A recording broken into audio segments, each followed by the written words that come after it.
ওই সময় যুদ্ধের স্লোগানই ছিল জয় বাংলা জয় বঙ্গবন্ধু।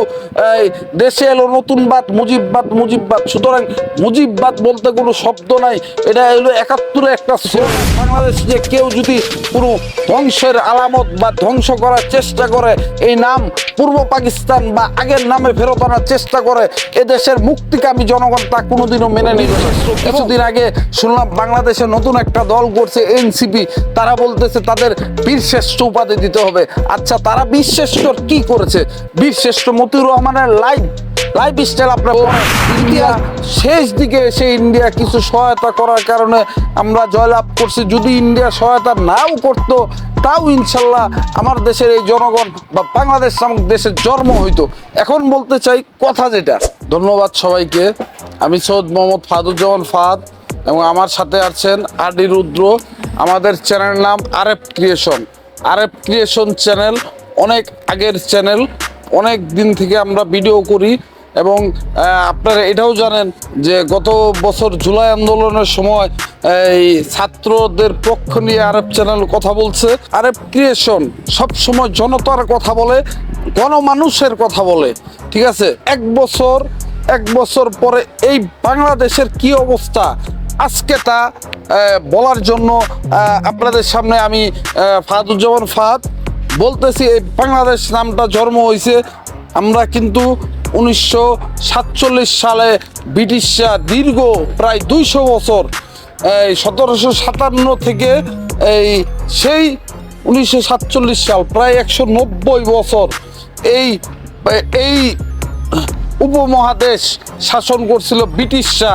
এরপরে এই 1947 সালে এই উপমহাদেশ থেকে একটা দ্বন্দ্ব লাগিয়ে ইংরেজরা চলে যায়, সেটা হলো হিন্দু মুসলিম দ্বন্দ্ব। এই কারণে ইন্ডিয়া এক পাশে এবং পাকিস্তান এবং বাংলাদেশ এক পাশে। কিন্তু এই পাকিস্তানিরা আমাদের বাঙালির উপর কত শত অত্যাচার, সেই 47 থেকে 71 পর্যন্ত এই বাঙালি মানুষ কতটুকু অত্যাচারিত ছিল সেই সম্পর্কে জানেন না।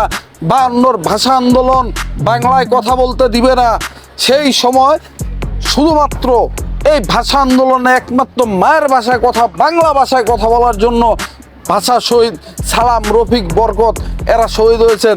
এরপরে 69 গণঅভ্যুত্থান, 70-এর নির্বাচনের পরে বাংলাদেশ আওয়ামী লীগ মুসলিম লীগ জয়লাভ করার পরও তারা ক্ষমতা দিয়ে গড়িমেশি একটা ভালো কিছু এই দেশে নাই, একটা যুদ্ধ বিমান তারা দেয়নি এই দেশে, সব কিছু পাকিস্তানে করছে বাংলাদেশ থেকে শোষণ করে। এরপরে 71 সালে সে ভয়াবহ প্রতিবাদ বা প্রতিরোধ গড়ে উঠলো। 7ই মার্চে রেসকোর্স ময়দান থেকে বঙ্গবন্ধু শেখ মুজিবুর রহমান ঘোষণা দিলেন যে জয় বাংলা, বাংলাদেশ স্বাধীন বা স্বাধীনতার একটা ঘোষণা তিনি দিলেন। এরপরে তাকে 25শে মার্চে কালরাত্রির সময় তাকে গ্রেপ্তার করে পাকিস্তানে নিয়ে যাওয়া হলো। তার পক্ষ থেকে মেজর জিয়াউর রহমান চট্টগ্রাম কালুরঘাট বেতার কেন্দ্র থেকে স্বাধীনতার ঘোষণা দেওয়ার পর এ দেশের আপামর জনগণ সবাই প্রতিরোধ শুরু করলো। সেই সময় মুক্তিযুদ্ধ সংগঠিত হলো। ইন্ডিয়া শেষ দিকে এসে ইন্ডিয়া কিছু সহায়তা করার কারণে আমরা জয়লাভ করছি। যদি ইন্ডিয়া সহায়তা নাও করতো, তাও ইনশাল্লাহ আমার দেশের এই জনগণ বা বাংলাদেশ নামক দেশের জন্ম হইতো। এখন বলতে চাই কথা যেটা, যে এই 24-এর পরে গত 1 বছরে দেখলাম ইতিহাস বিকৃত করার অনেক চেষ্টা করা হইতেছে। হ্যাঁ, এটা মানে যে আওয়ামী লীগ সরকার সাথে শেখ মুজিবুর রহমান বা বঙ্গবন্ধু শেখ মুজিবুর রহমান একটা যোগ সাজস্য, তাই বলে বঙ্গবন্ধু শেখ মুজিবুর রহমানকে কিন্তু সেই 75 সালের 15ই আগস্ট কিছু কতিপয় মেজর বা আর্মির লোকেরা তারা কিন্তু তাকে ব্রাশ ফায়ার করে তার পরিবার সহ হত্যা করে। এখানে কিন্তু অনেক কিছু বোঝার আছে। বুঝলাম বঙ্গবন্ধু 71-এর পরবর্তী মানে 72 থেকে 75 পর্যন্ত স্বৈরতন্ত্র শাসন করতে চাইছে, সব কিছু করতে চাইছে, কিন্তু এই যে এই 3-3.5 বছরে, ঠিক আছে, ওই সময় তিনি এই দেশটার সুখ সঙ্গীত করতে চাইছেন কিন্তু পারেন নাই। যাই হোক, পারেন নাই, এটা তার ব্যর্থতা, সে দোষী। আমি বুঝলাম সে দোষী, তাকে আপনি আইনের আয়ত্তে আনতে পারতেন, হ্যাঁ, তার পুরো পরিবার ধ্বংস করা, 10 বছরের শিশু রাসেল তাকেও 15 আগস্ট গুলি করে মারা, এবং সুলতানা কামাল বাংলাদেশের একমাত্র নারী অ্যাথলেট যে বিশ্ব রেকর্ড করেছিল তারও হত্যা করা, এগুলো কোনোভাবে গ্রহণযোগ্য না। পরবর্তীতে জিয়াউর রহমানেরও হত্যা করা, এগুলিও গ্রহণযোগ্য না। তো সুতরাং ইতিহাস ভুললে চলবে না। 71 সবসময় ছিল, 71 থাকবে, 71-ই আগে। এবং 24-এর যেটা আন্দোলন সেটা শুধুমাত্র চাকরির জন্য আন্দোলন বা কোঠার জন্য আন্দোলন, ঠিক আছে? কিন্তু 71 আন্দোলনটা ছিল দেশপ্রেমের আন্দোলন। এই যে বীরশ্রেষ্ঠ 7 জন, তাদের মতো বীরশ্রেষ্ঠ কিছুদিন আগে শুনলাম বাংলাদেশে নতুন একটা দল করছে এনসিপি, তারা বলতেছে তাদের বীরশ্রেষ্ঠ উপাধি দিতে হবে। আচ্ছা, তারা বীরশ্রেষ্ঠ কি করেছে?